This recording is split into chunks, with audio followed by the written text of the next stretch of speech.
Hooray for Hollywood! Hello there, I am Stan the Movie Man, and this is my WIMZ.com monthly movie review.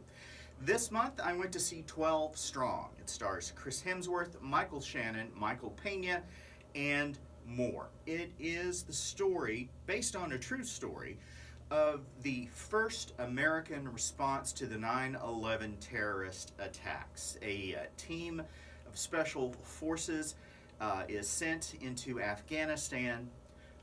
There are only 12 of them, and they are working with a Northern Alliance warlord who knows the terrain, who knows all the caves, and can guide them through their mission. However, there are problems because there are the competing desires of this warlord and the people within the other clans in Afghanistan who he would just as soon shoot as to help the Americans fight against the Taliban and Al-Qaeda.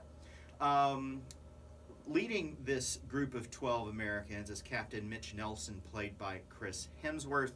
His second in command is Hal Spencer, played by Michael Shannon. They wind up getting split up, and 6 of the crew, led by Nelson, ride off with the Afghan general, a guy named Dostrum, played by Naveed Negahban, and they ride off and try to establish certain points to get to a major city that is under Taliban control, that they want to break the control of that city by the Taliban and by Al-Qaeda as well. There's also a Taliban leader that is leading all of these people to fight against the Americans and Dostrum, and it's very difficult for the Americans to figure out who they're supposed to be fighting, as no one, of course, is wearing a uniform. And of course, there's also the cultural differences, and they don't speak the language. It kind of tries to show us all the problems American forces, especially special forces, faced when they went into Afghanistan at the beginning of the war there. The movie is at times extremely exciting, as this group of small group of Americans is faced with the daunting task of taking on all these Taliban fighters.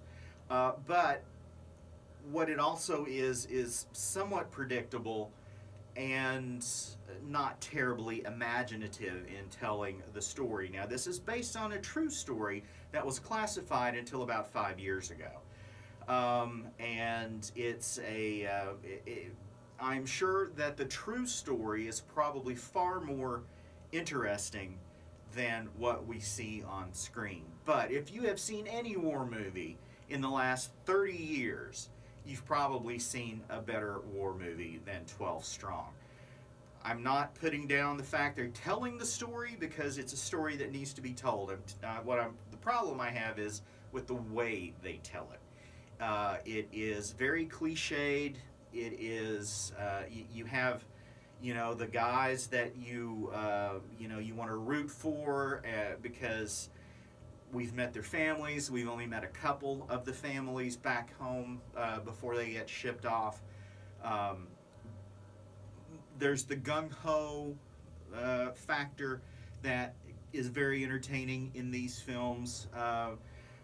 It's also doesn't take much into account the complicating factors other than what they show us of what went on in Afghanistan, especially in the early days. And they give us a very, very hateable villain that anytime we see him on screen, we know he's going to do something terrible. They show us how awful the Taliban is, how they're repressive they are, and it takes kind of the easy way out with the story. So it's very easy to know, we get the clues who's the good guys and who's the bad guys, and we know who should die, and we know who by the end will die. It's pretty obvious right from the get-go. So it's nothing special. It's a perfectly fine war movie. It's got a lot of rah-rah to it, and from that point of view, it's entertaining. But as far as, taking a good look, a serious look at the problems faced by the Americans going into Afghanistan and the problems we still have there, it's a very kind of, pale effort to try and do a good war movie. It's fine, but it isn't completely forgettable. I'm giving 12 Strong 3 guitars. Go to WIMZ.com and click on the blogs section to read my complete review. You can check out my weekly reviews at StanTheMovieMan.com. Listen to The Fractured Frame, a weekly podcast I do with a couple of friends of mine as we chat about what's going on in the world of movies and streaming. You can follow me on Twitter at MovieManStan and send emails to me, StanTheMovieMan123@gmail.com. Till next time, later.